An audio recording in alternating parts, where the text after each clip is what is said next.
Haïti, écoute-moi bien. On vous a trahi, on vous a piétiné, et aujourd'hui, je parle sans filtre. Peuple haïtien, aujourd'hui, je ne viens pas avec les mots polis que la diplomatie aime entendre.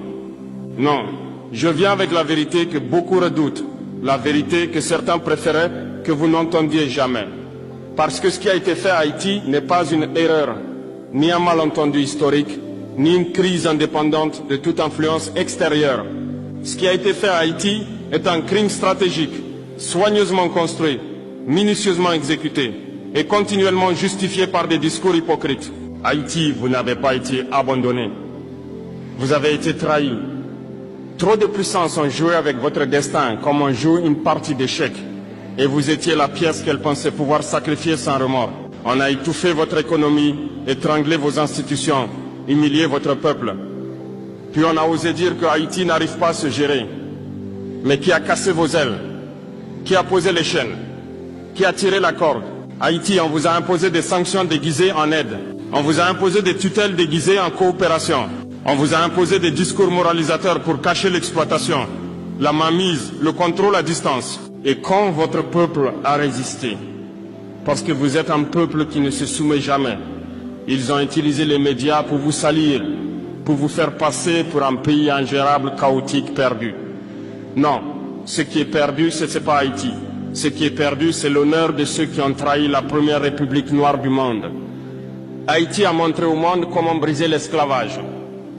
Alors le monde occidental n'a jamais pardonné Haïti. Jamais. Et aujourd'hui, moi je viens dire clairement, sans détour, sans filtre, les puissances qui prétendent aider Haïti sont souvent les mêmes qui profitent de ces blessures. Je sais que ces mots dérangent. Je sais que beaucoup vont faire semblant d'être choqués. Mais on ne peut pas continuer à maquiller l'injustice derrière des communiqués diplomatiques. Haïti mérite qu'on lui parle avec respect. Haïti mérite qu'on reconnaisse les torts qu'on lui a faits. Haïti mérite qu'on cesse de lui mettre les mains dans les poches tout en lui donnant des leçons. Aujourd'hui, je vous le dis, plus personne n'a le droit de décider à la place du peuple haïtien. Plus personne n'a le droit de parler en votre nom. Plus personne n'a le droit de jouer avec votre avenir. Haïti, vous avez été trahi, mais vous n'êtes pas brisé. Et le monde va devoir l'entendre. Haïti, vous n'êtes pas pauvre. On vous a volontairement œuvré. Haïti, je vais vous dire une vérité qui dérange, mais que personne n'ose prononcer devant vous. Vous n'êtes pas pauvre. On vous a appauvri délibérément, stratégiquement, calculé au millimètre près. Votre misère n'est pas naturelle, elle n'est pas culturelle, elle n'est pas le résultat d'un peuple incapable de se gérer. Ces mensonges-là ont été répétés tellement de fois que certains ont fini par y croire. Mais la vérité, la vraie, c'est que votre pauvreté est un projet économique extérieur, mis en place pour vous garder pliés, dépendants, dociles. Haïti, on vous a affamé pour mieux vous contrôler. On vous a isolé pour mieux vous surveiller. On vous a étouffé pour mieux vous piller. On a cassé vos infrastructures, vidé vos institutions, étouffé vos industries. Puis on vous a offert des miettes en appelant ça de l'aide humanitaire. L'aide humanitaire n'est pas censée remplacer l'indépendance économique. Mais c'était exactement le plan. Remplacer votre dignité par de la dépendance. Ils veulent un Haïti qui quémande, pas un Haïti qui se lève. Ils veulent un Haïti contrôlable, pas un Haïti souverain. Ils veulent un Haïti affaibli, pas un Haïti puissant.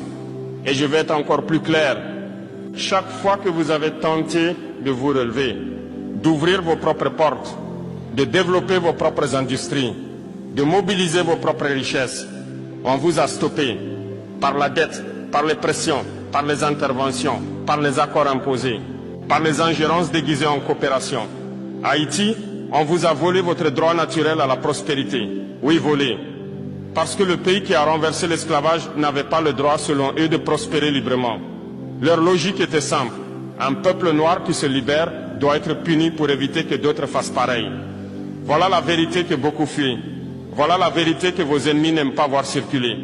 Et aujourd'hui, ces mêmes puissances viennent jouer les pompiers, les sauveurs, les conseillers. Ils s'autoproclament amis d'Haïti, mais leurs mains sont toujours le pillage. Haïti, vous n'êtes pas pauvre. Vous êtes riche d'histoire, riche de courage, riche de ressources, riche de talents. C'est pour cela que certains ont travaillé jour et nuit pour vous maintenir dans un état de dépendance économique permanente afin d'exploiter ce qui vous appartient. Mais écoutez-moi bien, le temps où Haïti marchait avec la tête baissée est terminé. Vous avez assez payé, vous avez assez souffert, vous avez assez attendu qu'on vous respecte. Aujourd'hui, le monde va devoir comprendre que Haïti n'est pas un pays à gérer, un pays à surveiller, un pays à contrôler. Haïti est une nation, et une nation ne doit rien à ceux qui l'ont trahi. Haïti, on vous a fait payer un crime que vous n'avez jamais commis, celui d'être libre avant tout le monde. Peuple haïtien, écoutez-moi bien, si votre pays a été ciblé, détruit, puni, insulté, c'est pour une raison précise. Ce n'est pas parce que vous étiez faible, ce n'est pas parce que vous étiez pauvre, ce n'est pas parce que vous étiez ingouvernable, comme certains aiment le répéter. Non, Haïti a été persécuté pour quelque chose de beaucoup plus grave aux yeux des grandes puissances. Vous avez été les premiers à prouver que des esclaves pouvaient renverser un empire. C'est ce que le monde entier n'a jamais digéré. Haïti, vous n'avez pas commis un crime, vous avez commis un miracle. Un miracle que les puissances coloniales ont interprété comme une menace. Une menace directe à leur système économique, à leur domination mondiale, à leur confort politique. À partir de ce moment-là, le verdict était déjà tombé. Haïti devait être puni pour l'exemple. Pas avec des chaînes en fer. Non, avec quelque chose de plus sournois, plus durable, plus toxique, la punition économique, la diabolisation médiatique et la destruction diplomatique. On a orchestré votre isolement, on a refusé de reconnaître votre existence politique. On vous a écrasé sous une dette illégitime, une dette qui était une humiliation déguisée. On vous a fait payer votre liberté en or, en sueur, en larmes, pendant plus d'un siècle. Haïti, on ne vous a pas aidé, on vous a ligoté économiquement. On a bloqué votre avenir avant même qu'il ne commence. Et ensuite, on a pointé du doigt votre pauvreté comme si elle venait de vous. Haïti, vous avez été obligé d'acheter votre propre liberté. C'est l'arnaque la plus fraude, la plus cynique, la plus immorale de l'histoire moderne. Et aujourd'hui encore, beaucoup de pays qui prétendent vous soutenir appartiennent aux mêmes groupes qui ont profité de votre étranglement. Les mêmes qui se permettent de vous donner des leçons. Les mêmes qui signent des rapports sur la crise haïtienne, sans jamais reconnaître leur rôle dans la construction du chaos. Mais je vais vous dire quelque chose que personne n'ose dire. Haïti n'est pas un pays maudit. Haïti est un pays volontairement saboté. Haïti n'est pas un pays qui n'a pas réussi à se développer. Haïti est un pays qu'on n'a jamais laissé respirer. Haïti n'est pas un échec. Haïti est une peur. La peur permanente des puissants face à un peuple qui a montré que la liberté ne se demande pas, elle se prend. Et c'est là le cœur du problème. Votre existence même dérange. Votre histoire dérange. Votre victoire dérange. Votre courage dérange. Vous êtes la preuve vivante que l'oppression peut être renversée. Et tant que cette preuve existe, certains tremblent. Alors ils ont construit une image d'Haïti qu'ils brandissent partout. Une image de chaos, de pauvreté, de violence, de crise. Pas pour vous aider, non, mais pour effacer votre victoire spirituelle, morale, historique, pour que personne ne se souvienne que c'est vous, Haïti, qui avez brisé l'ordre mondial colonial. Mais laissez-moi vous dire ceci. Aucune propagande, aucun rapport, aucun label de pays en crise ne pourra effacer ce que vous êtes. Aucune manipulation internationale ne peut changer votre ADN de peuple indestructible. Haïti, on vous a puni pour être libre. Aujourd'hui, il est temps que le monde reconnaisse ce qu'il vous a fait. Et il est temps que vous repreniez votre place, non pas comme victime, mais comme fondateur de la liberté moderne. Haïti, on vous a pris votre voix pour pouvoir parler à votre place. Peuple haïtien, je vais maintenant toucher un point que beaucoup de dirigeants étrangers veulent éviter. On vous a confisqué votre voix. Volontairement, méthodiquement, fraudement. Depuis des décennies, chaque fois que vous essayez de vous exprimer, on vous coupe le micro. Chaque fois que vous essayez de décider pour vous-même, on surgit pour corriger vos choix. Chaque fois que vous élisez, que vous protestez, que vous organisez, quelqu'un de l'extérieur vient vous expliquer ce que vous devriez penser, comment vous devriez agir, qui vous devriez écouter. Haïti, vous êtes la seule nation au monde où des étrangers signent vos diagnostics avant même de vous laisser ouvrir la bouche. On a écrit des rapports sur vous.